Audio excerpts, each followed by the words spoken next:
पिछले एपिसोड में कहानी वहां खत्म हुई थी जहां शौर्य चीख चीख कर पुलिस वालों को बुलाने लगते हैं जब उन्हें पता चलता है कि पलक को आज की रात वो सीरियल किलर मारने वाला है, लेकिन कोई उनकी आवाज नहीं सुनता।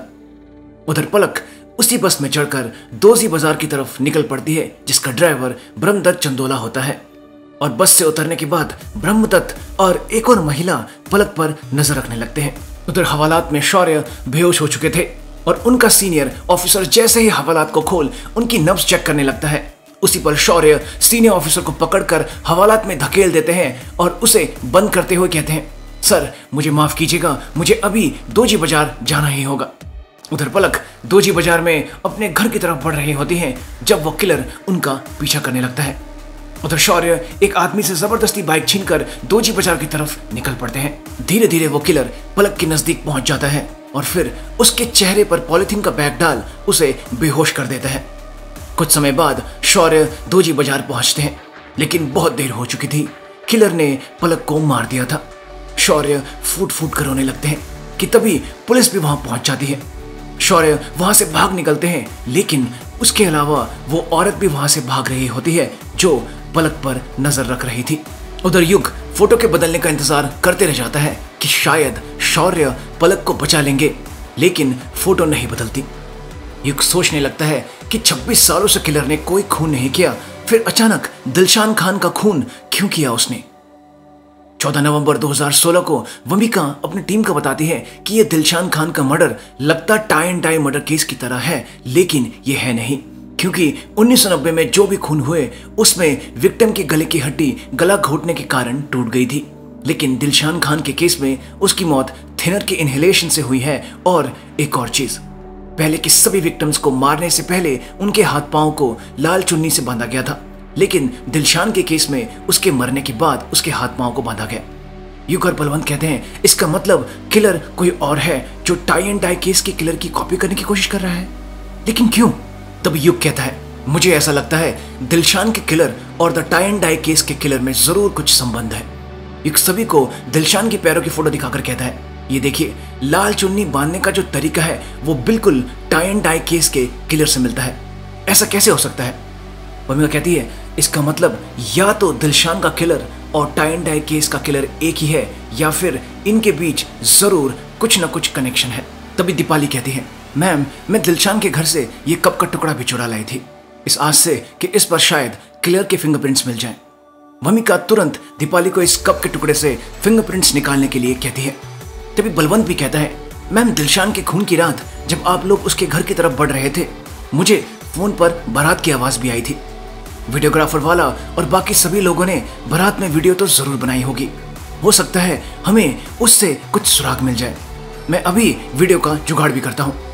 फिर वमिका युग को कहती है 26 सालों से इस किलर ने कोई खून नहीं किया था, लेकिन जैसे ही हमने इस केस को रीओपन किया दिलशान का खून हो गया, वो भी ठीक उसी दिन जब हम बस स्टैंड गए थे उस ड्राइवर के बारे में पूछताछ करने। कहीं वो ड्राइवर ही तो किलर नहीं? युग कहता है नहीं मैम, जहां तक मेरी क्रिमिनल साइकोलॉजी की पढ़ाई कहती है और उस समय के साइकोलॉजिस्ट जिन्होंने इस किलर के बारे में स्टडी किया था उनके मुताबिक ये किलर उस समय 22-23 साल का था। ये ड्राइवर तो उस समय 40-45 का होगा, जो अब कम से कम 65 साल से ऊपर का हो चुका होगा अगर जिंदा है तो।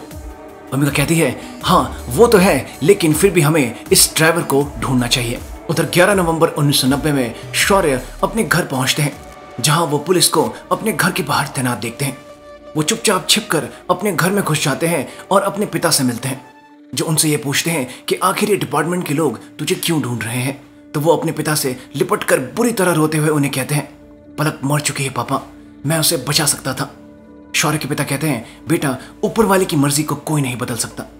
लेकिन शौर्य कहते हैं पापा मैंने बदला है ऊपर वाले की मर्जी को एक बार, और इस बार भी बदल सकता था अगर उस ट्रांसमिशन पर भरोसा किया होता तो। युग आर्य को ढूंढने में वक्त जाया करने के बजाय अगर मैं उस सीरियल किलर को ढूंढता तो शायद आज पलक जिंदा होती। शौर्य के पिता कहते हैं ये तू क्या बातें कर रहा है बेटा। शौर्य उन्हें वो वॉकी टॉकी दिखाते हैं। उधर 2016 में क्योंकि दिलशान मर चुकी थी, युग दोबारा से बस स्टैंड पहुंचते हैं उस ब्रह्मदत्त नाम के ड्राइवर के बारे में पता करने, लेकिन रिकॉर्ड ऑफिस की लेडी युग को ये कहकर वहां से जाने के लिए कहती है कि मैं पहले ही सब कुछ आपको बता चुकी हूँ। उसी समय युग के पास एक आदमी आता है और कहता है सर, आप ब्रह्मदत्त और दिलशान के बारे में पता कर रहे हैं ना? सर, ब्रह्मदत्त पिछले हफ्ते यहाँ आया था दिलशान मैडम से मिलने और उनके बीच किसी बात को लेकर बहस हो रही थी और मैंने दिलशान मैडम को ब्रह्मदत्त को बस ये कहते सुना था कि मैं तेरे बारे में पुलिस को सब कुछ बता दूंगी। युग को इस आदमी से यह भी पता चलता है कि ब्रह्मदत्त आजकल पेंट का काम करता है और वसंत विहार में सतपाल की पेंट शॉप पर लगा हुआ है। युग इस दुकान पर पहुंच जाता है और वहां से उसे पता लगता है कि ब्रह्मदत्त करीबन 1 हफ्ते से काम पर नहीं आया है। उधर वमिका इस आदमी की डिटेल्स पुलिस रिकॉर्ड से निकालने की कोशिश कर रही होती है और किस्मत से उन्हें इस आदमी का पुलिस रिकॉर्ड मिल जाता है जो 2 साल पहले हुए एक एक्सीडेंट केस में दर्ज हुआ था। वहां से उन्हें इस आदमी का एड्रेस मिल जाता है। वमिका तुरंत इस एड्रेस के लिए निकल पड़ती है और बलवंत को इस आदमी की फोटो भी भेज देती है, जिसे शादी वाले वीडियो में भी ये आदमी दिख जाता है। उसी वक्त दीपाली भी वहां आती है और कहती है, सर, मुझे उस कप के टुकड़े पर किसी मेल के फिंगरप्रिंट्स मिले हैं, जिसे जब ये पुलिस रिकॉर्ड में मौजूद ब्रह्मदत्त के फिंगरप्रिंट से मिलाते हैं वो मैच कर जाते हैं। उधर वमिका ब्रह्मदत्त के घर पहुंचती है जहां ताला लगा होता है। वहां उसे एक महिला बताती है कि 1 हफ्ते से इनका घर बंद है और वो शायद आपको बेथल हॉस्पिटल में मिलेंगे। वमिका तुरंत बेथल हॉस्पिटल की तरफ निकल पड़ती है जब रास्ते में उन्हें बलवंत फोन पर बताते हैं कि शायद ब्रह्मदत्त ही वो किलर है। वमिका कहती है, तुरंत तुम सभी बेथल हॉस्पिटल पहुंचो। उधर युग को भी बहुत जरूरी जानकारी पेंट शॉप के मालिक सतपाल से मिल जाती है। जब बलवंत उसे तुरंत बेथल हॉस्पिटल पहुंचने के लिए कहते हैं और ये बताते हैं कि ब्रह्मदत्त ही शायद वो सीरियल किलर है, लेकिन युग कहता है, नहीं बलवंत जी, उसकी प्रोफाइल किलर से नहीं मिलती है। मैं जान गया हूं कि किलर कौन है। लेकिन बलवंत कहते हैं, ये सब छोड़ युग, पहले हमें ब्रह्मदत्त को पकड़ना है।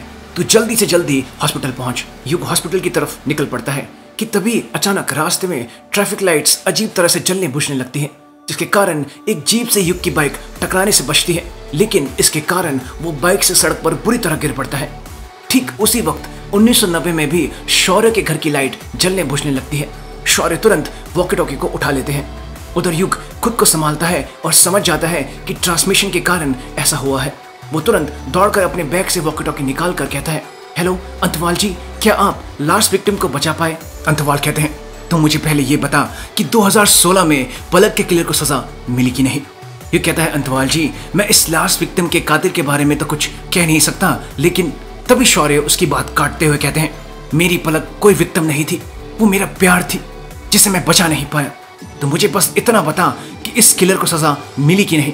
युग कहता है, अंतवाल जी, मेरी बात ध्यान से सुनिए। 2016 में फिर से इस किलर ने खून किया है।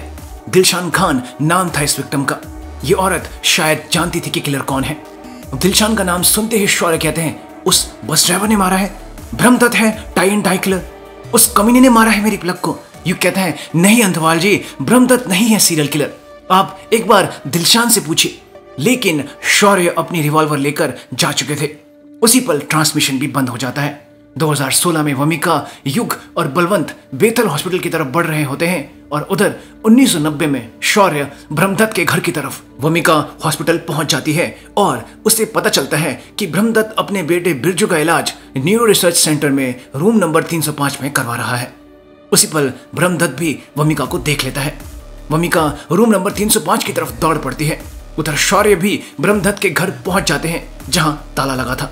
शौर्य दरवाजा तोड़ पूरे घर की तलाशी लेने लगते हैं, जहां उन्हें एक अलमारी के अंदर बहुत सारी गुड़िया के सर मिलते हैं जिनके मेकअप को मिटाया गया था, और एक बक्से के अंदर लाल चुन्नी और बेहोश करने वाला केमिकल भी मिलता है। उसी पल शौर्य को खिड़की से कोई अंदर आता दिखता है। वो तुरंत पीछे मुड़कर अपनी रिवॉल्वर तान लेते हैं। उधर वमिका भी रूम नंबर 305 में अपनी पिस्टल लेकर घुसती है, लेकिन वहां ब्रह्मदत्त नहीं होता, बस उसका बेटा होता है जो बिस्तर पर सोया हुआ था। उधर 1990 में शौर्य के सामने ब्रह्मदत्त खड़ा होता है, जो शौर्य को देख भागने लगता है, लेकिन शौर्य उसे पकड़ लेते हैं और बुरी तरह से मारने लगते हैं। उसी पल 2016 में वमिका को युग का फोन आता है। वमिका कहती है, युग, ब्रह्मदत्त यहाँ नहीं है। युग कहता है, नहीं मैम, ब्रह्मदत्त किलर नहीं है, उसने दिलशान को सिर्फ अपने बेटे को बचाने के लिए मारा था। उधर 1990 में शौर्य ब्रह्मदत्त को बुरी तरह से मार रहे होते हैं जब अचानक पीछे से कोई एक टॉवल की मदद से उनका गला घोटने लगता है। ये ब्रह्मदत्त का बेटा बिरजू था। उधर 2016 में वमिका बिरजू की तरफ बढ़ने लगती है जो सोया हुआ था कि तभी अचानक बिरजू वमिका को पकड़ उनका गला घोटने लगता है। वमिका का फोन नीचे गिर जाता है जिसे युग भी सुन लेता है। वमिका जैसे तैसे खुद को आजाद कर बिरजू को एक जोरदार पंच मारती है, लेकिन बिरजू उन्हें फिर से पकड़ लेता है। इस बार वो ग्लूकोज ड्रिप की पाइप से उनका गला बुरी तरह से घोटने लगता है। उसी वक्त युग और बलवंत भी हॉस्पिटल पहुंच जाते हैं। युग हॉस्पिटल की तरफ भागते हुए बलवंत को बताता है कि वमिका मैडम खतरे में है। उधर 1990 में शौर्य अपनी कोहनी से बिरजू के मुंह पर जोर से मारकर खुद को आजाद करते हैं और फिर कहते हैं, तो तूने मारा है पलक को। ये कहकर वो बिरजू को बुरी तरह से मारने लगते हैं। तभी बिरजू एक लकड़ी के डंडे से शौर्य के पैर पर जोर से मारकर भाग जाता है। शौर्य भी लंगड़ाते हुए उसका पीछा करने लगते हैं। उधर 2016 में वमिका अपने आप को कैसे भी करके बचाने की कोशिश कर रही होती है, जब अचानक उनके हाथ में इलेक्ट्रिक केटल आ जाता है, जिसे वो बिरजू के चेहरे पर बुरी तरह से मारकर खुद को आजाद कर लेती है। ठीक उसी पल युग और बलवंत भी वहां पहुंच जाते हैं। बलवंत कहते हैं, अरे ये है कौन? वमिका को संभालते हुए युग कहता है, अरे यही तो है वो टाई एंड डाई किलर। फिर युग कहता है, 5 फरवरी 1978 में ये बिरजू जब छोटा था सारा दिन घर पर रहता था। इसके पिता ब्रह्मदत्त पूरा दिन बस चलाते थे और इसकी माँ रिट्स प्लाजा में हाउसकीपिंग का काम करती थी, जिसके कारण ये बिरजू बिगड़ भी गया था। हर दिन इसकी माँ इसके पिता की गैर मौजूदगी में किसी और को मिलने जाती थी, जो इस बिरजू को बिल्कुल पसंद नहीं था। और जब ये अपनी माँ को रोकने की कोशिश करता, वो इसे लाल चुन्नी से बांधकर चली जाती। ब्रह्मदत्त को भी इस बात का पता चल जाता है और वो अपनी पत्नी को नौकरी छोड़ बिरजू का ध्यान रखने के लिए कहता है, लेकिन वो नहीं मानती, जिसके कारण आए दिन पति पत्नी में लड़ाई झगड़ा होने लगता है। और एक दिन बिरजू की माँ उसे लाल चुन्नी से बांधकर घर से भाग गई, जिसके बाद ब्रह्मदत्त बिरजू को अपने साथ बस में ले जाने लगा। अपनी माँ के कारण बिरजू की नफरत काम पर जाने वाली औरतों से बहुत ज्यादा हो गई। जब बिरजू बड़ा हुआ तो उसके पिता ने उसे सतपाल के पेंट शॉप में काम दिलवा दिया और काम के एडवांस में पैसे भी ले लिए। इस दुकान में काम करते हुए बिरजू को थिनर से नशा करने की आदत पड़ गई। ये नशा इतना बढ़ गया कि वो दुकान में बाकी नौकरों से झगड़ा करने लगा, जिस कारण उसे सतपाल ने नौकरी से निकाल दिया। लेकिन एडवांस वापस करना था, इसके लिए ब्रह्मदत्त ने उसकी जगह पेंट शॉप में काम शुरू कर दिया। बिरजू की नशे की लत ज्यादा ना हो जाए, इसलिए ब्रह्मदत्त उसे अपने साथ बस में ही रखने लगा, जो बन गई इसका हंटिंग ग्राउंड। इसी बस में ये अपना शिकार चुनता था। फिर पॉलिथीन में थिनर डाल पहले तो विक्टिम को बेहोश करता था, उसके हाथ पांव बांधकर गला घोटकर उन्हें मार देता था और फिर उनका मेकअप बिगाड़ देता था। तभी दीपाली बलवंत को फोन कर न्यूज देखने के लिए कहती है। न्यूज से इन सभी को पता चलता है कि पुलिस ने 26 साल बाद tie and die serial killer को पकड़ लिया था। ब्रह्मदत्त ने अपने बेटे को बचाने के लिए सारा जुर्म अपने सर ले लिया था। वमिका अगले ही पल अपनी टीम के हेड ज्वेल के पास पहुंच जाती है और उन्हें सब कुछ बताती है, लेकिन ज्वेल नहीं मानते। वो कहते हैं, क्या बिरजू ने अपना जुर्म कबूल किया और क्या तुम लोगों के पास कोई सबूत है? वमिका कहती है, नहीं सर। ज्वेल कहते हैं, देख वमिका, पुलिस ने पूरे मीडिया में इस आदमी को किलर ठहरा दिया है। पूरी मीडिया की नजर है इस केस पर। अब बता, अगर मीडिया वालों को पता लगे कि पुलिस ने गलत आदमी को किलर बताया है तो पुलिस की क्या इज्जत रह जाएगी? और कोई तेरी बात पर विश्वास नहीं करेगा कि बिरजू नाम का अपाहिज सीरियल किलर है। आईजी साहब ने कल की प्रेस मीटिंग अनाउंस कर दी है, अब कुछ नहीं हो सकता। लेकिन वमिका युग के साथ उस थाने में पहुंच जाती है जहां ब्रह्मदत्त को कस्टडी में रखा गया था। युग हवालात में ब्रह्मदत्त को वो सारी विक्टिम्स की फोटोज दिखाता है जिन्हें उसके बेटे ने बेरहमी से मारा था और सच बोलने के लिए कहता है। लेकिन ब्रह्मदत्त कहता है, मेरे बेटे का भी तो क्या कसूर था? 26 सालों से बिस्तर पर पड़ा है, वो उठ भी नहीं सकता। वो बेचारा बचपन से ही किस्मत का मारा था। उधर 1990 में बिरजू शौर्य से बचकर भागते हुए एक अंडर कंस्ट्रक्शन बिल्डिंग में पहुंचता है, जहां शौर्य भी पहुंच जाते हैं। अब यहां से भागने का कोई रास्ता नहीं था। शौर्य बिरजू को पकड़ बुरी तरह से मारने लगते हैं और उसे मार मार कर अधमरा कर देते हैं कि तभी ब्रह्मदत्त एक लकड़ी से शौर्य को मारता है और कहता है, छोड़ दो मेरे बेटे को, क्यों मार रहे हो? इसने कुछ नहीं किया। शौर्य कहते हैं, साले, उस दिन तूने सच बोल दिया होता तो मेरी पलक आज जिंदा होती। तेरा बेटा 9 खून कर चुका है और ये नहीं रुकने वाला। ब्रह्मदत्त कहता है, ये सब कुछ झूठ है, मेरे बेटे ने कोई खून नहीं किया। कोई सबूत या विटनेस है तुम्हारे पास? शौर्य कहते हैं, हाँ, तूने ठीक कहा, मेरे पास कोई सबूत नहीं, ना कोई विटनेस है। फिर अदालत जाने का क्या फायदा? शौर्य अपनी बंदूक निकाल लेते हैं और ब्रह्मदत्त को साइड कर बंदूक बिरजू पर तान देते हैं और कहते हैं, मैं फैसला यहीं कर देता हूं। बिरजू डर के मारे पीछे होने लगता है, लेकिन फर्श पर पड़े लकड़ियों में उसका पैर फिसल जाता है और वो बिल्डिंग से नीचे गिर जाता है। उसी दिन रात को ब्रह्मदत्त अपने बेटे के साथ हॉस्पिटल में होता है जब वो बाहर शौर्य को देखता है। ब्रह्मदत्त कहता है, अब क्या करने आए हो यहाँ? सजा दे तो दी तुमने मेरे बेटे को, कर दिया उसे जिंदगी भर के लिए अपाहिज। शौर्य कहता है, भगवान से डर ब्रह्मदत्त, ये कह देने से उन 9 विक्टिम्स के परिवार को इंसाफ नहीं मिलेगा। ब्रह्मदत्त कहता है, कोई सबूत आपके पास नहीं है ना? मुझे पता है, कुछ नहीं कर सकते आप, अब जाओ यहां से। उधर 2016 में ब्रह्मदत्त कहता है, 26 सालों से ये केस बंद था और लोग भूल भी गए थे इस केस के बारे में, लेकिन क्यों आप लोगों ने केस दोबारा खोला? यू कहता है, अच्छा हमने केस ओपन किया तो इसलिए तूने दिलशान को मार दिया। सच सच बता ब्रह्मदत्त, दिलशान क्या जानती थी? 10 नवंबर 1990 को असल में जब शौर्य को पुलिस पकड़ कर ले जाती है तो दिलशान ब्रह्मदत्त को कहती है, अरे वो पुलिस वाला जिस लड़के की बात कर रहा था वो तो अपना बिरजू है, तूने पुलिस वाले को झूठ क्यों बोला? लेकिन ब्रह्मदत्त दिलशान पर गुस्सा होते हुए कहता है, अरे कहाँ से मेरा बेटा, उस दिन तो वो मेरे साथ बस में पहले से ही था, तो वो दिलबर्ग मार्केट से कहाँ से चढ़ेगा? पता भी है कुछ तुझे? कुछ भी बोल रही है अनाप शनाप। फिर 2016 में ब्रह्मदत्त कहता है, दिलशान ने वही काटा जो उसने बोया। ये कहता है, क्या मतलब? ब्रह्मदत्त कहता है, मैंने जो कहना था कह दिया, मैं हूं टाई एंड डाई केस का सीरियल किलर और दिलशान को भी मैंने ही मारा है, अब जो करना है कर लो। युग को बुरी तरह गुस्सा आ जाता है और वो ब्रह्मदत्त को कहता है, क्या मतलब जो करना है कर लो? बता साले, तूने दिलशान को क्यों मारा, बता। तभी बाहर से पुलिस वाले आ जाते हैं और ब्रह्मदत्त को युग से अलग कर वहां से ले जाते हैं। बाहर आकर युग वमिका को कहता है, नहीं मैम, कुछ पता नहीं चल पाया, ये अभी भी अपनी बात पर अड़ा हुआ है। बस एक चीज जो मुझे थोड़ी अजीब लगी कि उसने कहा दिलशान ने वही काटा जो उसने बोया। वमिका कहती है, मुझे लगता है शायद दिलशान के पास बिरजू के खिलाफ कुछ ऐसा था जिसके कारण वो अपनी जान गंवा बैठी। हमें उसके घर की तलाशी लेनी होगी। दिलशान के घर की तलाशी लेते हुए ये देखते हैं कि उसने पिछले हफ्ते ही नया टीवी, नया फ्रिज, नया वॉशिंग मशीन और नया माइक्रोवेव लिया होता है और सारे सामान की पेमेंट कैश की होती है।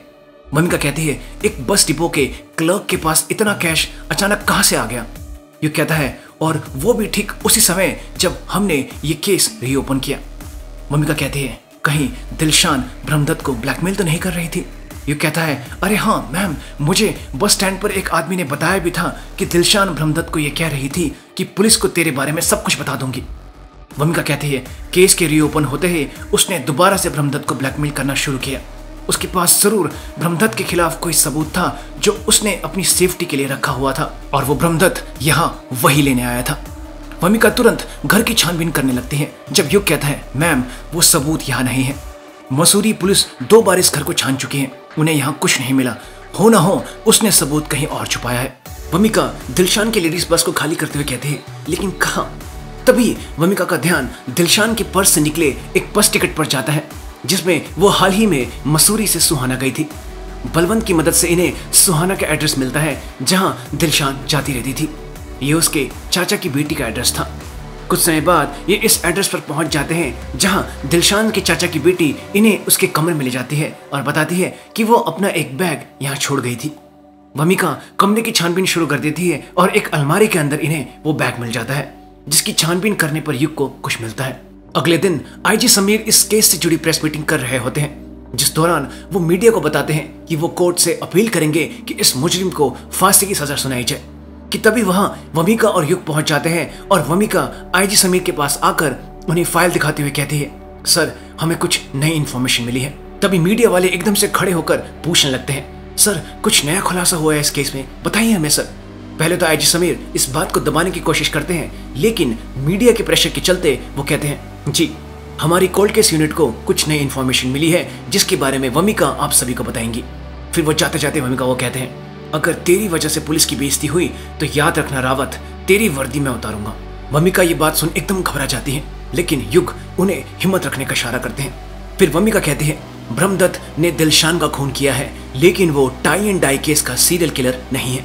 उसने ये खून असली किलर को बचाने के लिए किया था। 26 साल पहले इस केस की आखिरी विक्टिम पलक राणा ने खुद को बचाने के लिए एक हेयर पिन का इस्तेमाल किया था।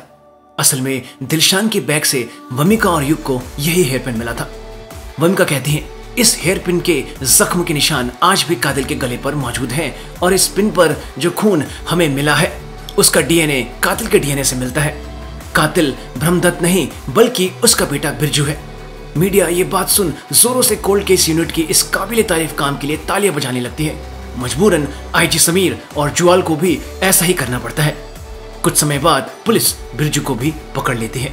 10 नवंबर 1990 की उस रात को पलक ने अपने हेयरपिन से बिरजू के गले पर हमला किया था लेकिन थिनर के नशे में होने के कारण फिर भी वो खुद को बिरजू से नहीं बचा पाती और वो उसे मार देता है।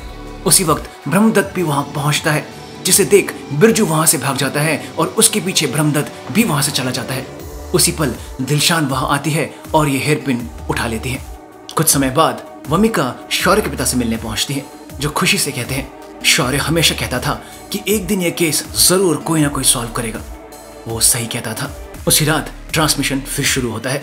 युग कहता है किलर पकड़ा गया अंतवाल जी। शौर्य युग से पूछते हैं एविडेंस क्या मिला युग? युग दुखी मन से कहता है अंतवाल जी, आपने जो हेयरपिन पलक जी को गिफ्ट किया था उसी की मदद से हम किलर को पकड़ पाए, लेकिन आप 1990 में किलर को पकड़वा नहीं सकते क्योंकि उस समय डीएनए टेक्नोलॉजी इतनी डेवलप नहीं हुई थी। जिसके बाद ट्रांसमिशन बंद हो जाता है। फिर उसे 21 दिसंबर 1999 की रात भी याद आती है, जब छोटा युग अपने बड़े भैया को ढूंढ रहा होता है, लेकिन वो जैसे ही उनके कमरे में पहुंचता है बिस्तर पर खून ही खून होता है। उसके बड़े भाई ने अपनी नस काट ली थी। छोटा युग चीख चीख कर अपने भैया को उठाने की कोशिश करने लगता है। 23 दिसंबर 2016 युग अपने ऑफिस में बैठ सोच रहा होता है कि अंतवाल जी की मदद से मैं अपने भैया को बचा सकता हूँ, लेकिन 1999 में अंतवाल जी थे कहाँ? अगले दिन 24 नवंबर 2016 को युग ज्वेल के पास पहुंचता है और उनसे शौर्य अंतवाल के बारे में पूछने लगता है, क्योंकि अदिति केस के दौरान ज्वेल केस के हेड थे और शौर्य उन्हीं के अंडर इस केस को इन्वेस्टिगेट कर रहे थे। ज्वेल कहते हैं वो बिका हुआ था और जब आईजी ऑफिस ने इंक्वायरी केस शुरू की, पकड़े जाने के डर से वो 3 नवंबर 2001 को फरार हो गया। युग के ज्वेल से इस इंक्वायरी की फाइल्स मांगने पर उल्टा ज्वेल युग से गुस्से में पूछने लगता है कि उसे क्यों इतना इंटरेस्ट है शौर्य के केस में। कि तभी ज्वेल को एक कॉल आ जाता है और युग वहां से ये कहकर निकल जाता है कि कोई नहीं सर, मैं आईजी ऑफिस में इस बारे में पता करता हूँ। उधर वमिका शौर्य के पिता के पास बैठी होती है और उनसे पूछती है अंकल, आपके मन में कभी ये सवाल नहीं आता कि आखिर शौर्य मुझे और आपको ऐसे छोड़कर कैसे जा सकता है? वो कहते हैं बेटी, इस सवाल का जवाब तो मैं भी ढूंढ रहा हूँ, लेकिन मुझे हमेशा ऐसा लगता है कि शौर्य अभी भी मेरे साथ है। मेरी आत्मा उसे महसूस कर सकती है। इसके बाद वमिका के जाने से पहले शौर्य के पिता उसे शौर्य की कुछ पुरानी केस फाइल्स ये कहते हुए देते हैं कि तुम आजकल कोल्ड केसेस हैंडल कर रहे हो ना, शायद इसमें तुम्हें कोई केस मिल जाए, जिसमें सबसे पहली फाइल गैंगस्टर बबलू बारूद हत्याकांड की होती है। 10 दिसंबर 1998 रात 8 बजे एक सुनसान रोड पर गैंगस्टर सुल्तानिया का ट्रक गैर कानूनी लकड़ियां लेकर तेजी से आगे बढ़ रहा होता है। जब एक पुलिस नाके को देख इस ट्रक को रुकना पड़ता है, लेकिन ये पुलिस वाले असली नहीं होते। ये इंडस्ट्रियलिस्ट धर्मवीर डबराल के आदमी होते हैं, जिनका सरदार बबलू बारूद होता है, जो इस ट्रक ड्राइवर और उसके साथी को गोली मार देता है और ये ट्रक लेकर चले जाता है। उसी दिन रात को 10 बजे कोई आदमी बबलू के अड्डे पर पहुंचता है, जिसे वो बहुत अच्छे से जानता था। बबलू से बैठने के लिए कहता है कि तभी वो आदमी अपने पिस्टल से बबलू के सभी आदमियों को मार देता है और इसके बाद बबलू से तिजोरी की चाबी मिलने के बाद उसे भी मार डालता है। फिर तिजोरी से फाइल्स, पैसे और एक सीडी जिस पर भाई लिखा था उसे चुरा कर चला जाता है। 11 दिसंबर 1998 क्योंकि डबराल की पॉलिटिकल पार्टी से अच्छी बनती थी, पुलिस पर होम मिनिस्ट्री का बहुत ज्यादा प्रेशर आता है कि जल्द से जल्द बबलू बारूद के खूनी को ढूंढ निकाला जाए। पुलिस का शक सीधा गैंगस्टर सुल्तानिया पर जाता है, जिनकी तस्करी की लकड़ियां बबलू बारूद ने चुराई थी।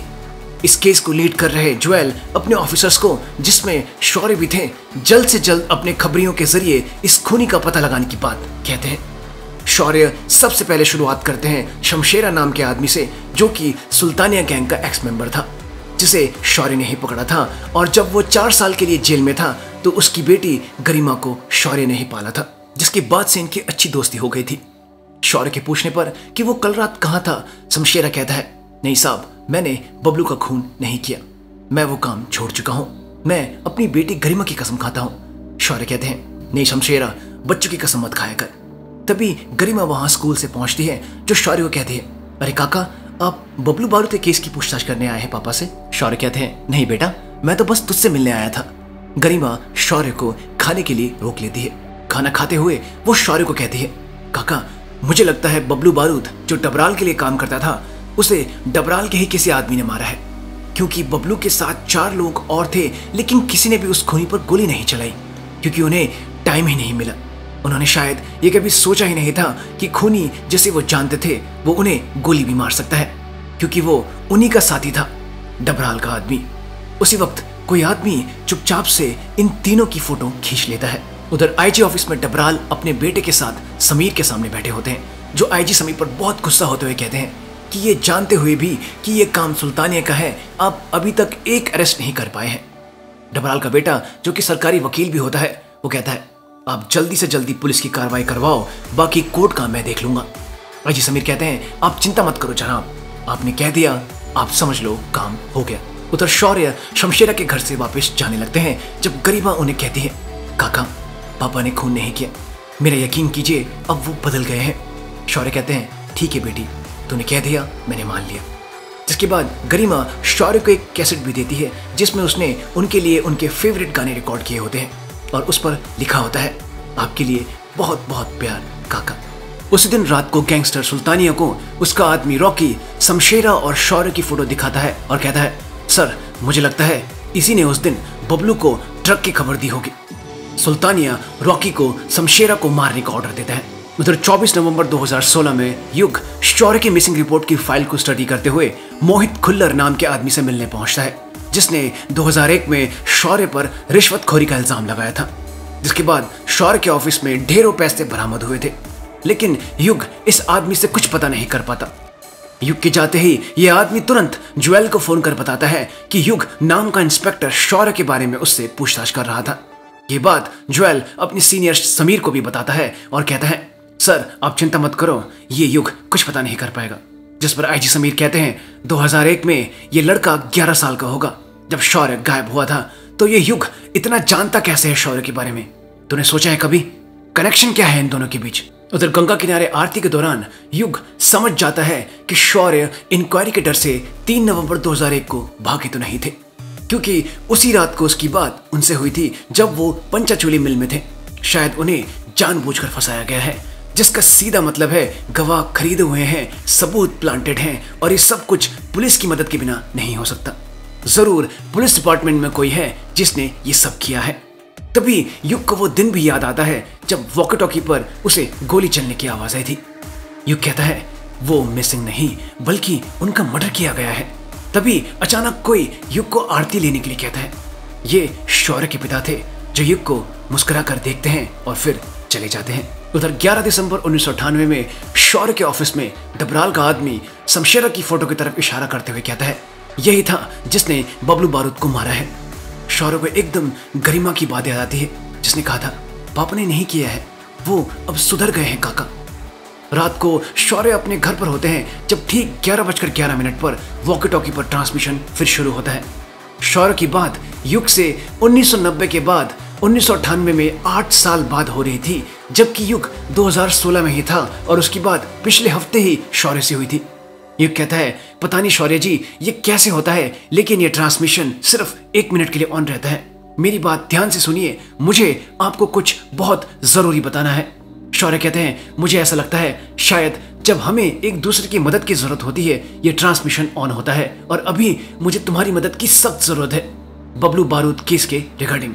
युग कहता है अंतवाल जी ये केस तो आज भी अनसॉल्व्ड है। शौर्य कहते हैं हमें क्राइम सीन पर कोई सबूत नहीं मिला, मुझे जल्दी बताओ कि क्या इस केस से जुड़ा कुछ सबूत है तुम्हारे पास 2016 में? युग कहता है सबूत तो नहीं है, पर किलर मर्डर करके गाड़ी में निकला था। आप लोगों ने टायर मार्क्स चेक किए क्राइम सीन पर? शौर्य कहते हैं क्राइम सीन का ड्राइववे कंक्रीट का है युग, हमें इस कारण कोई टायर मार्क्स नहीं मिल पाए। जल्दी कुछ बताओ युग, 1 मिनट होने वाला है। युग कहता है अंतवाल जी आप लोग इलेक्ट्रोस्टैटिक डस्ट कैचर का इस्तेमाल कर कंक्रीट सरफेस से भी टायर मार्क्स निकाल सकते हैं। शौर्य कहते हैं युग ये क्या होता है? युग तुरंत कहता है आप इसे बना भी सकते हो अंतवाल जी, बस एक चार्ज्ड प्लास्टिक फिल्म को डस्ट पार्टिकल्स के ऊपर रखना है और तभी ट्रांसमिशन बंद हो जाता है। उसी रात को शौर्य शमशेरा के जाने के बाद उसके टायर के मार्क्स अपने साथी पुलिस ऑफिसर की मदद से ले लेते हैं और अगले दिन क्राइम सीन पर जाकर ठीक युग के बताए मुताबिक एक चार्ज्ड प्लास्टिक को जैसे ही फर्श पर रखते हैं, डस्ट बिल्कुल टायर मार्क्स के शेप में चिपक जाती है। शौर्य को किलर के टायर के मार्क्स मिल चुके थे, जिसे वो अपने साथी पुलिस ऑफिसर को शमशेरा की गाड़ी के टायर मार्क्स से मैच करवाने के लिए कहते हैं। कुछ समय बाद रिपोर्ट आ जाती है। क्राइम सीन पर मिले टायर के मार्क्स शमशेरा की गाड़ी के टायर मार्क्स से मिल जाते हैं। शौर्य तुरंत अपनी गाड़ी लेकर शमशेरा के गांव की तरफ निकल पड़ते हैं, जहां गांव की पूजा चल रही होती है। उधर शमशेरा अपनी बेटी के साथ पूजा में ही होता है जब वो सुल्तानिया के आदमी रॉकी को देखता है। वो अपनी बेटी गरिमा को मौसी के घर जाने के लिए कहता है और खुद वहां से तुरंत भाग जाता है। उसे भागते हुए शौर्य भी देख लेते हैं और वो भी उसके पीछे दौड़ पड़ते हैं। शौर्य को गरिमा भी देख लेती है। उधर शमशेरा को भागते हुए रॉकी पकड़ लेता है और उसके पेट पर बंदूक लगाकर कहता है, चल तुझे सुल्तानिया साहब ने बुलाया है। शमशेरा कहता है, मैंने पहले ही उन्हें बता दिया है कि मैं ये काम छोड़ चुका हूँ। सुल्तानिया के आदमी कहता है, हाँ क्योंकि तू अब पुलिस के साथ जो काम करने लगा है। तभी वहां शौर्य पहुंच जाते हैं जो शमशेरा को सरेंडर करने के लिए कहते हैं, लेकिन शमशेरा वहां से भाग जाता है और वो रॉकी भी। अगले ही पल शमशेरा अपनी गाड़ी लेकर वहां से भाग निकलता है जिसमें गरिमा भी छुपी होती है। शौर्य भी अपनी गाड़ी में शमशेरा का पीछा करने लगते हैं। शमशेरा की गाड़ी फिर गढ़वाल फोर्ट पर रुकती है और वो फिर से भागने लगता है। शौर्य भी वहां पहुंच उसके पीछे दौड़ पड़ते हैं, लेकिन इन दोनों के अलावा एक और अनजान आदमी भी वहां पहुंचता है। शौर्य आखिरकार शमशेरा को पकड़ लेते हैं और इनके बीच बुरी तरह लड़ाई शुरू हो जाती है। उधर वो आदमी अपनी स्नाइपर निकालकर इन दोनों की तरफ निशाना लगा लेता है और जैसा ही गोली चलाता है उसी पल गरिमा सामने आ जाती है और गोली लगने के कारण उसकी वहीं पर मौत हो जाती है। शमशेरा और शौर्य उस तरफ देखते हैं जहां से गोली चली थी, लेकिन वो आदमी वहां से भाग चुका था। शमशेरा अपनी बेटी की लाश को देख बुरी तरह रोने लगता है। उधर 2016 में वमिका भी इसी केस को स्टडी करते हुए सो गई होती है, जिसकी फाइल में अचानक बबलू बारूद का केस जो अनसॉल्व था वो बदलने लगता है। उधर युग भी इस केस की न्यूज को बदलते हुए देखता है, जिसमें अब बबलू बारूद के केस में शमशेरा को गिरफ्तार कर लिया गया था। 13 दिसंबर 1998 को कोर्ट शमशेरा को सजा सुनाकर जेल में डाल देती है। इस घटना के ठीक 18 साल बाद जेल में अच्छे बर्ताव के लिए कोर्ट शमशेरा की बाकी की सजा माफ कर उसे 2016 में जेल से रिहा कर देती है। उधर सुल्तानिया की बेटी शामली अब बड़ी हो चुकी थी और एक ड्रग एडिक्ट बन चुकी थी, जिसके चलते सुल्तानिया को उसे नशा मुक्ति केंद्र में भर्ती करवाना पड़ता है। उधर 25 नवंबर 2016 वमिका को जोएल से ये पता चलता है कि युग शौर्य के बारे में इन्वेस्टिगेशन करते हुए उनके पास पूछताछ करने आया था। इस बारे में वमिका को कोई जानकारी नहीं थी, तो जोएल कहते हैं, तुम हेड हो कोल्ड केस यूनिट की, थोड़ी जानकारी रखो अपनी टीम के बारे में कि वो क्या कर रहे हैं। उधर कोल्ड केस यूनिट के ऑफिस में बलवंत, दीपाली और युग अगली कोल्ड केस का सिलेक्शन कर रहे होते हैं, जब युग कहता है, हम लोग बबलू बारूद वाला केस पर काम शुरू करते हैं। बलवंत कहते हैं, अरे 1998 का वो केस तो सॉल्व हो चुका है युग। युग कहता है, हाँ मैं जानता हूं, पर मुझे लगता है इस केस में शमशेरा को फंसाया गया था, क्योंकि उसका प्रोफाइल किलर से बिल्कुल नहीं मिलता और वो इससे पहले सिर्फ स्मगलिंग के जुर्म में अंदर गया था, पर कभी भी मर्डर के जुर्म में नहीं। ये सारी बात वमिका भी सुन लेती है और कहती है, 18 साल पुराना केस जो सॉल्व हो चुका है और जिसमें मुजरिम को सजा भी मिल चुकी है, तो इस केस में इतना इंटरेस्टेड क्यों है? यू कहता है, मैम अपराधी कोई और है जो आज भी आजाद घूम रहा है, उसे सजा मिलनी चाहिए। वमिका कहती है, युग ये मेरे सवाल का जवाब नहीं है, केसेस तो और भी बहुत सारे हैं, पर तुझे इसी केस में क्यों इतना इंटरेस्ट है? युग को कुछ समझ नहीं आ रहा था कि वो अब क्या जवाब दे इसका। तभी वो शमशेरा की फोटो देख कहता है, मैम ये शमशेरा अपने समय में लेजेंड माना जाता था क्राइम की दुनिया में। अपना हर काम इतने परफेक्टली प्लान करता था कि उसके फिंगरप्रिंट्स तक नहीं मिलते थे क्राइम सीन से, लेकिन वही आदमी अपनी नाम पर रजिस्टर्ड गाड़ी लेकर मास मर्डर करने क्यों जाएगा? और दूसरी बात मैडम, ये आदमी इससे पहले कभी भी असॉल्ट या मर्डर के लिए अंदर नहीं गया, बस स्मगलिंग के लिए गया है। वो आदमी इस तरह से कैसे ऐसा मर्डर कर सकता है? लेकिन वमिका उसकी बात पर विश्वास नहीं करती और कहती है, तू मुझे बेवकूफ समझता है युग, तू जरूर कुछ न कुछ छिपा रहा है और मैं ऐसे लोगों के साथ काम नहीं कर सकती जो मुझसे सीक्रेट्स रखते हैं। उधर नशा मुक्ति केंद्र में शमशेरा शामली को बाथरूम में बेहोश करता है, अपना फिंगरप्रिंट शीशे पर जानबूझकर छोड़ता है और फिर उसे गाड़ी में लेकर चला जाता है। उधर युग कहता है, मैम मैं अगर बताऊंगा अभी तो आप यकीन नहीं करेंगी। वमिका कहती है, युग तू एक बार बता के तो देख। और फिर युग वमिका को वॉकी टॉकी के ट्रांसमिशन के बारे में बताने ही वाला होता है कि तभी फोन बजता है, जिससे इन्हें पता चलता है कि आईजी साहब ने अभी सभी पुलिस ऑफिसर्स की इमरजेंसी मीटिंग बुलाई है। इन्हें तुरंत मीटिंग के लिए जाना पड़ता है।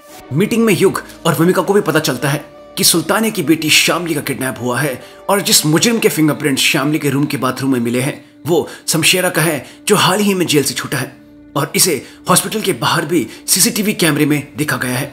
ये बात सुन वमिका और युग एकदम चौंक पड़ते हैं। उधर सुल्तानिया रॉकी को कहता है, जो करना पड़े करो, शाम तक मेरी बेटी घर आनी चाहिए। रॉकी जैसे ही अपनी गाड़ी में बैठता है तभी पीछे से शमशेरा उसे भी बेहोश कर गाड़ी लेकर वहां से चला जाता है। उधर मीटिंग में आईजी समीर सभी ऑफिसर्स को कहते हैं, ये किडनैपिंग का केस है जिसमें पहले 24 घंटे गोल्डन पीरियड होते हैं विक्टिम को बचाने के लिए। सारे अभी निकलो और ढूंढो उस शमशेरा को। उधर सुल्तानिया को रॉकी का फोन आता है। वो तुरंत फोन उठाकर कहते हैं, हाँ रॉकी बोल। लेकिन रॉकी की जगह शमशेरा बोलता है, साहब वो बोल नहीं सकता, उसकी तो चिता सज रही है। सुल्तानिया कहते हैं, शमशेरा देख, छोड़ दे मेरी बेटी को। शमशेरा कहता है, अरे वाह साहब, आप तो 18 साल बाद भी एकदम पहचान गए मेरी आवाज को।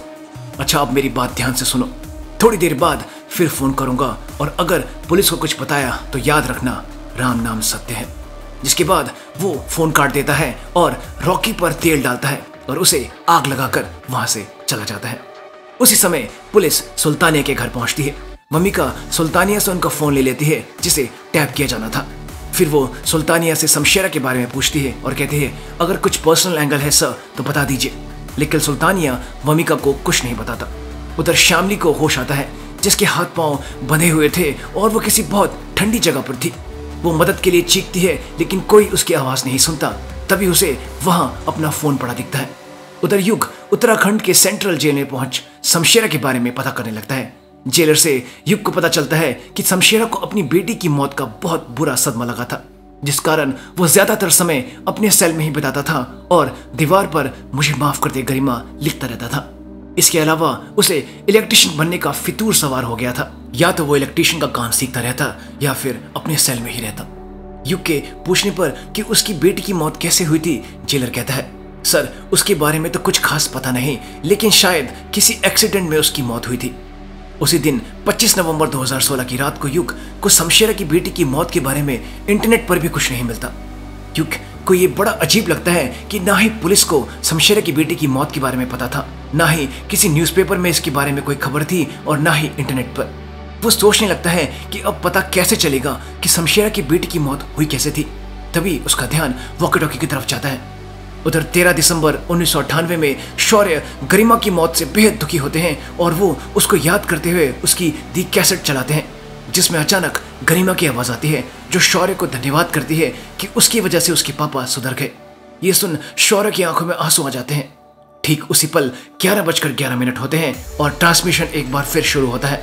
युग तुरंत कहता है, अंतवाल जी आप मेरी आवाज सुन पा रहे हैं? यहाँ 2016 में बबलू बारूद केस सॉल्व हो गया है और क्या सच में शमशेरा ही किलर है? उसने अभी जेल से छूटते ही एक लड़की का किडनैप किया और उसकी जान खतरे में है। अंतवाल जी प्लीज मेरी मदद कीजिए, आखिर हुआ क्या था शमशेरा के साथ 1998 में?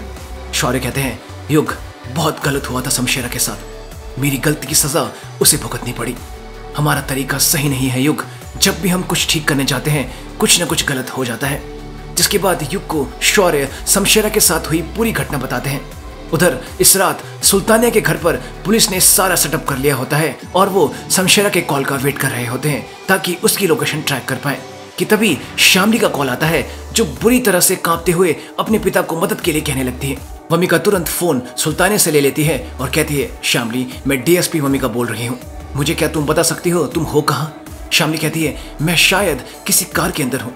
वमिका कहती है, कार की डिक्की में? शामली कहती है, नहीं ये बहुत बड़ी जगह है। वमिका तुरंत कहती है, कोई खिड़की है वहां पर? शामली कहती है, नहीं, लेकिन बहुत ठंड है यहाँ पर, बहुत ज्यादा ठंड है। और तभी एकदम कॉल कट जाता है। शामली की फोन की बैटरी खत्म हो चुकी थी।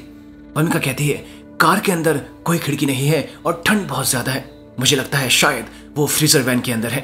तभी दीपाली सभी को बताती है कि शामली की लोकेशन धनौल्टी के 3 किलोमीटर के एरिया में कहीं है। वमिका सुल्तानिया को वहीं रुकने के लिए कहती है और बलवंत के साथ धनौल्टी एरिया की तरफ निकलने लगती है और कहती है, अभी इस एरिया के सारे फ्रीजर वैन्स का पता करो। कि तभी वो कहती है, शमशेरा ने आखिर शामली के पास फोन छोड़ा क्यों? बलवंत जरूर कुछ गड़बड़ है, तुम यहीं रुको और सुल्तानिया पर नजर रखो, मैं अकेले ही जाती हूँ। वमिका तेजी से आगे बढ़ रही होती है जब युग का उन्हें फोन आता है। वो कहता है, मैम शमशेरा का टारगेट शामली नहीं कोई और है। वमिका कहती है, तुझे कैसे पता? युग कहता है, क्योंकि मैम 12 दिसंबर 1998 को शमशेरा की गिरफ्तारी के अलावा कुछ ऐसा भी हुआ था जो न्यूज में कभी नहीं आया। फिर वो वमिका को उस दिन हुई गरिमा की मौत के बारे में बताता है। इसके बाद हमें 13 दिसंबर 1998 डिस्ट्रिक्ट कोर्ट देहरादून के बाहर हुई शमशेरा और शौर्य की आखिरी मुलाकात दिखाई जाती है, जिसमें शौर्य कहते हैं, तेरी करने का फल उस बच्चे को भुगतना पड़ा। मुझे पता उस दिन गोली किसने चलाई थी, सुल्तानिया के आदमी ने। शमशेरा कहता है, अब जानकर क्या करेगा तू? तुझे काका काका कहकर पुकारती थी वो, लेकिन तूने उसकी बात पर भरोसा नहीं किया। अगर तू उस दिन मेरी झूठी गिरफ्तारी नहीं करता तो वो आज जिंदा होती। शौर्य कहते हैं, अपना कसूर मुझ पर मत डाल। तू अगर बबलू को नहीं मारता तो वो लोग तुझे मारने नहीं आते। गरिमा को लगने वाली गोली तेरे लिए आई थी। फिर शमशेरा कहता है, तू कहता था ना कि बच्चों की कसम नहीं खाया करते। मैं अपनी बेटी गरिमा की कसम खाकर कहता हूँ, सबूत और गवाह सब नकली हैं। लेकिन मुझे ये नहीं पता था कि तू आदमी भी नकली निकलेगा।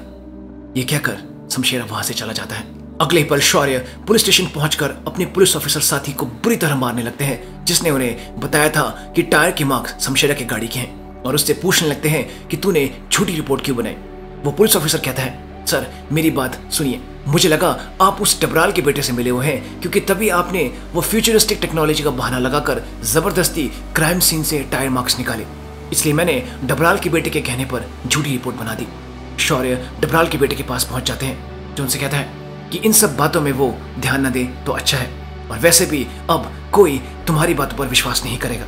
ये सुनते ही शौर्य गुस्से से पागल हो जाते हैं और डबराल के बेटे को बुरी तरह से मारने लगते हैं। जब डबराल के आदमी शौर्य को पकड़ लेते हैं, उधर 25 नवंबर 2016 में युग वमिका को बताता है कि शमशेरा खूनी नहीं था और उसे झूठे केस में फंसाकर 20 साल की सजा करवा दी गई। 18 साल बाद जेल से छूटते ही शमशेरा ने सुल्तानिया की बेटी को किडनैप कर लिया, क्योंकि उसे लगता है कि सुल्तानिया के कारण उसकी बेटी मारी गई। युग कहता है, मैम शमशेरा का टारगेट शामिल नहीं सुल्तानिया है। तभी भूमिका कहती है, तुझे ये सब बताया किसने? युग झूठ बोल देता है कि मैम मौके पर कोई आई विटनेस था, उसने बताया। भूमिका कहती है, कौन है ये आई विटनेस? युग कहता है, मैम ये इंपॉर्टेंट नहीं है अभी। फिर युग कहता है, मुझे ऐसा लगता है शमशेरा ने जरूर शामली को गढ़वाल फोर्ट में या फिर उसके आसपास कहीं रखा हुआ है, क्योंकि उसकी बेटी की मौत भी इसी फोर्ट में हुई थी। उधर सुल्तानिया को उसके एक दूसरे आदमी के फोन पर शमशेरा का फोन आता है, जो उसे कहता है, तूने पुलिस को बताकर ठीक नहीं किया सुल्तानिया, चल तुझे एक और मौका देता हूँ, जल्दी गढ़वाल फोर्ट पहुंच अभी, और अगर पुलिस को बताया तो तेरी बेटी की लाश भी तुझे नसीब नहीं होगी। बलवंत को फोन पर बिजी देख सुल्तानिया चुपके से अपने घर से भाग निकलता है। सुल्तानिया को ना पाकर यह खबर तुरंत बलवंत वमिका को बताता है। वमिका उसे डांटते हुए कहती है, अभी के अभी बैकअप टीम के साथ गढ़वाल फोर्ट पहुंचो। युग और वमिका दोनों गढ़वाल फोर्ट की तरफ बढ़ने लगते हैं। उधर सुल्तानिया गढ़वाल फोर्ट पहुंच जाता है और शमशेरा के पास पहुंचकर उसके पैर पकड़कर गिड़गिड़ाने लगता है कि उससे बहुत बड़ी गलती हो गई, वो उसे मार दे लेकिन उसकी बेटी को छोड़ दे। उधर युग भी गढ़वाल फोर्ट पहुंच जाता है। तभी शमशेरा कहता है, एक फ्रीजर वैन का टेम्परेचर कितना होता है जानता है सुल्तानिया? -20 डिग्री। कुछ चूहे डालकर टेस्ट किया था मैंने, 5 मिनट में मर गए। ये नहीं पता कि इंसान को मरने में कितना टाइम लगेगा। फिर वो एक फ्रीजर वैन की तरफ इशारा करते हुए कहता है, वो रही तेरी शामली। सुल्तानिया फ्रीजर वैन को देख अपनी बेटी को बचाने के लिए उसकी तरफ दौड़ पड़ता है। कुछ देर बाद शमशेरा के पास युग पहुंचता है और फ्रीजर वैन को देख वो तुरंत वमिका को फोन करके फ्रीजर वैन की लोकेशन बता देता है। वमिका भी गढ़वाल फोर्ट पहुंच जाती है। उधर युग शमशेरा को कहता है, मैं तुम्हें शामली की किडनैपिंग के केस पे गिरफ्तार करता हूँ। तभी शमशेरा कहता है, सजा तो पहले ही काट चुका हूं पर गुनाह अब कर रहा हूं। युग को यह बात कुछ अजीब लगती है। उधर वमिका फ्रीजर वैन के पास पहुंच जाती है, जहां फ्रीजर वैन पर ताला लगा था, जिसे सुल्तानिया खोलने की कोशिश कर रहा होता है। उसे पीछे कर वमिका अपनी पिस्टल निकाल लेती है। उधर युग को तभी देहरादून सेंट्रल जेल के जेल की बात याद आती है कि शमशेरा अपने सेल में या तो अपनी बेटी को याद करता रहता था या फिर इलेक्ट्रिशियन का काम सीखता रहता था। उसे जुनून सा हो गया था इस काम को सीखने में। तभी युग कहता है, वो नहीं, फ्रीजर वैन में लिक्विड पेट्रोलियम गैस कूलेंट की तरह यूज होती है। शमशेरा युग को देख मुस्कुराने लगता है। युग तुरंत वमिका को फोन करता है, लेकिन वमिका का फोन गाड़ी में ही होता है। युग नीचे देखता है कि वमिका गाड़ी की तरफ अपनी पिस्टल लेकर बढ़ रही थी। युग ऊपर से चिल्लाता भी है, लेकिन वमिका तक उसकी आवाज नहीं पहुंच पाती। वो तुरंत शमशेरा को वहीं हथकड़ी से बांधकर नीचे की तरफ भाग पड़ता है। उधर पुलिस की दूसरी टीम धनौल्टी के एक दूसरे हिस्से में पहुंचती है, जहां एक और फ्रीजर वैन खड़ी थी। उधर वमिका पिस्टल से ताले पर गोली मार उसे तोड़ देती है और फ्रीजर का दरवाजा खोल देती है। अंदर धुआं ही धुआं होता है। उधर युग मैडम रुको चीखते हुए नीचे की तरफ भाग रहा था। उधर वो दूसरी पुलिस टीम फ्रीजर का दरवाजा खोलती है, जिसके अंदर इन्हें शामली मिल जाती है, जो बुरी तरह से जम चुकी थी और उसकी हालत बहुत खराब थी। पुलिस टीम तुरंत उसे कंबल उड़ाकर बाहर निकाल लेती है। उधर सुल्तानिया फ्रीजर के अंदर घुसने लगता है, लेकिन वमिका उसे रोक खुद फ्रीजर के अंदर घुस जाती है।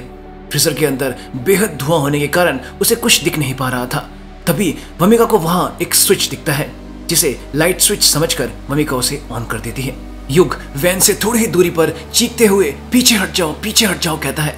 वमिका भी ये आवाज सुनती है और उसकी तरफ देखती है कि तभी एक शॉर्ट सर्किट होता है और अगले ही पल एक जोरदार धमाका होता है, जिसकी चपेट में वमिका, सुल्तानिया और युग आ जाते हैं। युग इस धमाके के कारण दूर जा गिरता है और बेहोश हो जाता है। थोड़ी देर बाद युग को होश आता है। बलवंत और दीपाली के साथ पूरी पुलिस बैकअप टीम वहां पहुंच चुकी थी। युग देखता है कि पुलिस ने शमशेरा को पकड़ लिया था और सुल्तानिया मर चुका था। वो तुरंत वमिका को ढूंढने लगता है, लेकिन वो भी इस हादसे में मर चुकी थी। उनका पूरा शरीर जलकर झुलस गया था। युग ये मंजर देख बुरी तरह टूट जाता है। बलवंत और दीपाली युग को संभालते हैं। वो भी वमिका को खोकर बहुत ज्यादा दुखी थे। पुलिस की टीम वमिका की लाश को ढककर इन तीनों के सामने से ले जाती है कि तभी अचानक वमिका के हाथ से उसकी वो घड़ी जमीन पर नीचे गिर जाती है। युग इस घड़ी को उठा लेता है, लेकिन वो ये देखकर चौंक पड़ता है कि इतने खतरनाक धमाके के कारण भी इस घड़ी को कुछ भी नहीं हुआ था। इस घटना के कुछ दिन बाद शौर्य अपने काम से वापस लौटते हैं कि तभी अचानक घर की सारी लाइट्स जलने बुझने लगती है। फिर अचानक युग की आवाज वॉकी टॉकी से आने लगती है, लेकिन शौर्य उसे कोई जवाब नहीं देते। युग कहता है, शौर्य भाई, मैं जानता हूं आप मेरी आवाज सुन पा रहे हैं, प्लीज एक आखिरी बार मुझसे बात कर लीजिए, एक आखिरी मदद चाहिए मुझे आपसे। पुलिस ऑफिसर वमिका रावत को बचाना है। ये नाम सुनते ही शौर्य तुरंत वॉकी टॉकी उठा लेते हैं। फिर युग कहता है, शौर्य भाई, पुलिस ऑफिसर वमिका रावत की मौत एक एक्सीडेंट में हो गई है। उसी पल शौर्य के घर का लैंडलाइन फोन बजता है। शौर्य जैसे ही फोन उठाते हैं, दूसरी तरफ वमिका की आवाज आती है जो कहती है, शौर्य सर, मैं ASI वमिका रावत बोल रही हूँ।